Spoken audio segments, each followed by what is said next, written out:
In the glittering city of Dubai, where skyscrapers kiss the heavens and luxury reigns supreme, the true beauty of the city often goes unnoticed.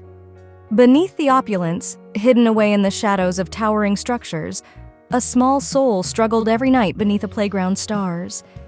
It wasn't until a weary police officer named David stumbled upon her that the city's most precious secret was revealed, not in its buildings, but in the resilience of a little girl named Triesha. But before we get deeper into the video, I want to hear from you. Where are you watching from today? Leave a comment below. Chapter 1. The Girl in the Playground. Dubai is a city of dreams, with its shimmering skyline and endless roads stretching toward an uncertain desert. Yet, for all its luxury, there were parts of the city untouched by the wealth and grandeur. In a quiet neighborhood, tucked away from the bustling streets, was a small, unassuming playground. It was a place where children ran and laughed during the day, their joyful screams echoing into the sunset. But once night fell, the laughter would fade, leaving behind the whisper of the wind and the rustle of the sand.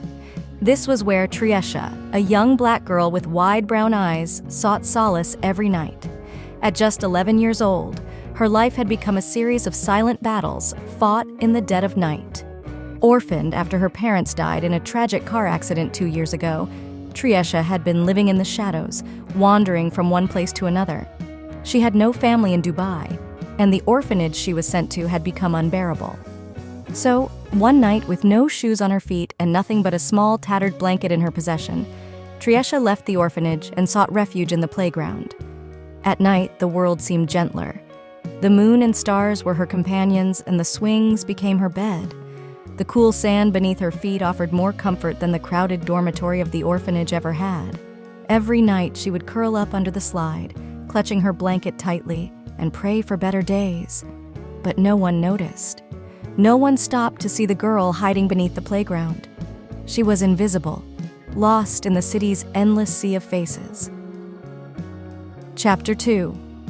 A Cop's Unseen Burden.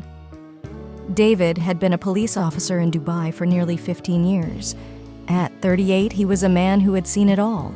The grandeur of the city, the beauty, the extravagance.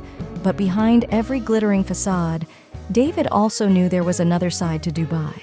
The side where people struggled, where dreams went unfulfilled, and where silent cries for help often went unanswered. David's job was simple: keep the streets safe, maintain order, and ensure the city remained the sparkling jewel it had come to be known as. But his heart had grown weary over the years. The cases that once inspired him to become a police officer had become routine, the sadness of people's lives no longer shocking. His heart had slowly closed off, hardened by the weight of his work. That was until one chilly November night. David had just finished a long shift, patrolling the quiet neighborhoods of Dubai, when he noticed something odd at the playground near Al Barsha Park.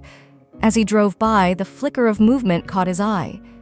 At first, he thought it might be a stray animal, but something urged him to stop the car and take a closer look. What he saw under the dim glow of a streetlight made his heart stop. There, curled up under the slide, was a small figure, a child. He could hardly believe it. Dubai was known for its safety and prosperity. Children didn't sleep outside, especially not in a playground. David approached slowly, his heart pounding. As he got closer, he saw the girl's fragile frame huddled in a thin blanket, her eyes squeezed shut, as though she were trying to will herself into another world. For a moment, David didn't know what to do. The sight before him felt so foreign, so wrong. Tears welled up in his eyes as he stood there, unsure of how to proceed. He had dealt with criminals, disputes, and accidents, but this? A child sleeping outside alone? It tore at the core of his being. "Hey, sweetheart," David whispered gently, kneeling beside her. His voice cracked, and he cleared his throat. "Are you okay?" The little girl stirred, her eyes fluttering open. Fear and confusion clouded her expression, and she shrank back into herself as though bracing for something terrible. "Don't be scared," David said softly.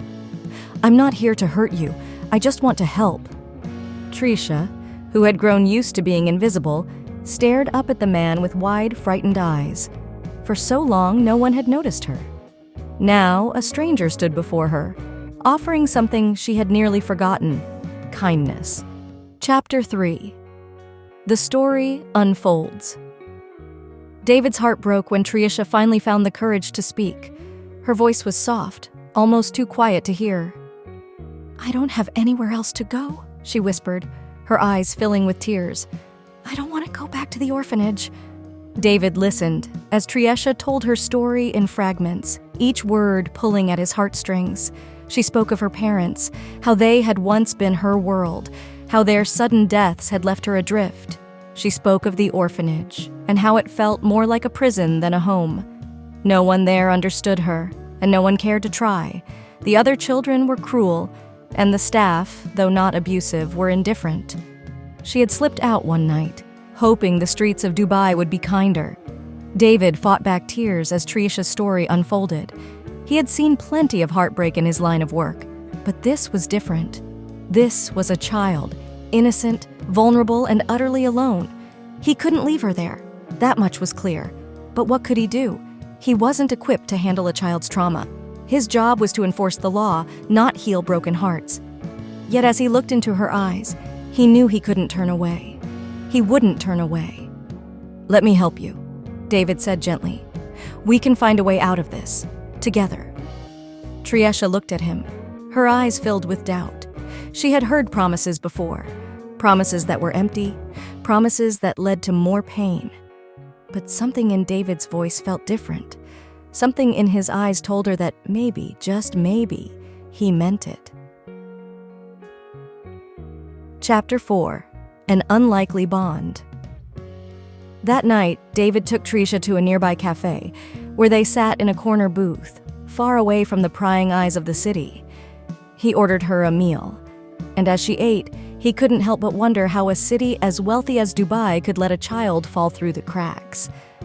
As they sat together, David asked her about her dreams, her favorite colors, and the things that made her smile. Slowly, Triesha began to open up. She told him about her love for painting, how her mother used to take her to the beach, and how she dreamed of becoming an artist one day.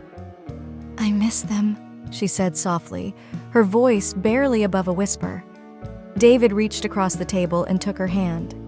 "I know," he said gently, "and I'm so sorry you've had to go through all of this alone." They sat in silence for a while, the weight of her sadness filling the space between them. But there was something else there too, hope. In that small cafe, under the flickering lights, a bond was forming between them. David wasn't just a cop anymore. He was becoming something more, a protector, a friend, a lifeline. Chapter 5. A New Beginning. In the days that followed, David worked tirelessly to find a solution for Triesha. He contacted social services, but the thought of sending her back to the orphanage filled him with dread. He couldn't bear the thought of her going back to that place, where she had felt so alone and unloved. One evening, after another long day of trying to navigate the system, David sat with Triesha on a park bench, watching the sun dip below the horizon. "What if you stayed with me for a while?" he asked, his voice tentative. Triesha looked at him, her eyes wide. "With you?" David nodded. "Just until we figure something out. I have an extra room and I could use the company." For the first time in weeks, Triesha smiled, a small, hesitant smile, but a smile nonetheless. "I'd like that," she said quietly. And so Triesha moved in with David. It wasn't a permanent solution, but it was a start. David, who had spent so many years building walls around his heart, found those walls slowly crumbling as he got to know the girl who had entered his life so unexpectedly. They laughed together, shared stories, and over time, Triesha began to heal. She started attending a nearby school, and with David's encouragement, she picked up painting again. Her art became a way for her to express the emotions she had buried deep inside, the pain, the loneliness, and the flicker of hope she had always carried with her. Chapter 6. A Forever Family. One evening, as they sat together in their small apartment, David looked at her, marveling at how much she had grown in the months they had been together. She was no longer the timid, fragile girl he had found huddled in the playground. Triesha had blossomed into a vibrant, curious, and creative soul. Her once silent laughter now filled the space between them, and her art, vibrant and full of life, adorned the walls of their home. David had grown, too. In taking Triesha in, he had found something he didn't know he was missing: a sense of purpose, a reason to care about the world again. He had always believed his job as a police officer was about protecting people, but with Triesha, it became about so much more than that. He wasn't just protecting her, he was giving her the life she deserved, a life full of love, laughter, and security. As they sat together that evening, Triesha worked on a new painting. Her small hands moved gracefully across the canvas, bringing to life an image of the playground where David had first found her. But in this version, the colors were bright, the sky filled with sunshine, and a figure stood in the distance, a man she had painted in the image of David, looking over her with a warm, protective smile. "David," Triesha said softly, setting down her paintbrush and turning to him, "do you think I'll ever have a family again? Like, a real family?" Her question caught him off guard, but it was something he had been thinking about for a while now. He had grown to love Triesha like his own daughter, and the thought of her going back into the system, into the care of strangers, was unbearable. David leaned forward, his heart full of emotion. "You already do, Triesha," he said, his voice thick with the weight of what he was about to say. "You're part of my family now." Triesha's eyes filled with tears, her expression a mixture of disbelief and hope. "Do you mean it?" she whispered, her voice trembling. David nodded. "I do. I've been thinking about it for a while, and if it's what you want, I'd like to adopt you. I want you to stay with me, permanently." For a moment, Triesha said nothing, her small body shaking with silent sobs. Then, without warning, she leaped into David's arms, wrapping her arms tightly around his neck. "Yes," she whispered, her voice breaking with emotion. "I want that more than anything." David held her close, his own tears spilling down his cheeks. In that moment, he knew that he had made the right choice. Triesha wasn't just a responsibility or a burden. She was his daughter, the family he had never expected but had always needed. Chapter 7: Healing and New Beginnings. The next few months were a whirlwind of legal paperwork, meetings with social workers, and visits to family court. David worked tirelessly to ensure that the adoption process went smoothly. Every time they faced a challenge or a setback, he reminded himself of the promise he had made to Triesha, to give her a forever home, a place where she could feel safe and loved. As the months passed, Triesha continued to thrive. She excelled at school, making new friends, and exploring her passion for art. David enrolled her in painting classes at a local art studio, where her talent blossomed even further. She painted every chance she got, filling their apartment with colorful landscapes, portraits, and abstract pieces that reflected her growing confidence and joy. For David, watching Triesha's transformation was nothing short of miraculous. The little girl he had found sleeping in a playground was now a bright, happy, and thriving young artist. Her laughter echoed through their home, filling every corner with light and love.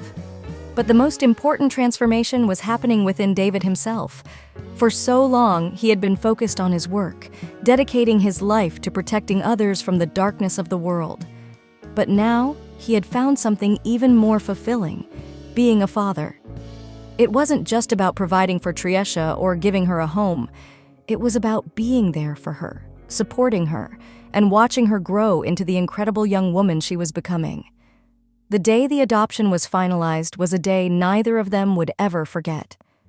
As they stood before the judge, David held Triesha's hand tightly, his heart pounding with anticipation. When the judge finally signed the papers, officially making Triesha his daughter, the room erupted in applause. Triesha looked up at David, her eyes shining with tears of joy. "I'm really yours now," she whispered, her voice full of wonder. David smiled, brushing a tear from her cheek. "You always were." Chapter 8: A Future Full of Hope. Life after the adoption was a new chapter for both David and Triesha. They settled into a routine, one that was filled with love, laughter, and the normal ups and downs of family life. Triesha continued to excel in school, and her art gained recognition at local galleries. She was no longer the scared, lost little girl David had found. She was a confident, talented, and compassionate young woman with a bright future ahead of her. David, too, found a new sense of purpose. His job as a police officer remained important to him, but his role as a father had become his greatest joy. He attended every art show, every school event, and every milestone in Triesha's life, cheering her on with pride and love. One evening, as they sat together in their living room, Triesha working on a new painting and David reading a book, Triesha looked up from her canvas. "David," she said softly, "thank you for everything. You saved my life." David looked at her, his heart swelling with love. "You saved mine too, Triesha," he said, his voice thick with emotion. "You gave me a reason to hope again, to believe in something more. I'm the one who's lucky." Triesha smiled, setting down her paintbrush and walking over to him. She hugged him tightly, and for a moment, they stood there in the warmth of their home, a father and daughter who had found each other against all odds. In the glittering city of Dubai, where the lights of skyscrapers shone like stars, a new kind of beauty had taken root, not in the opulence of the city, but in the quiet love of a family that had been forged in the most unexpected of ways. Triesha and David had found each other not by chance but by fate, and together they had built a life full of hope, love, and endless possibilities. And as they looked toward the future, they knew that whatever challenges lay ahead, they would face them together. Because no matter what, they were a family, a forever family, bound by love.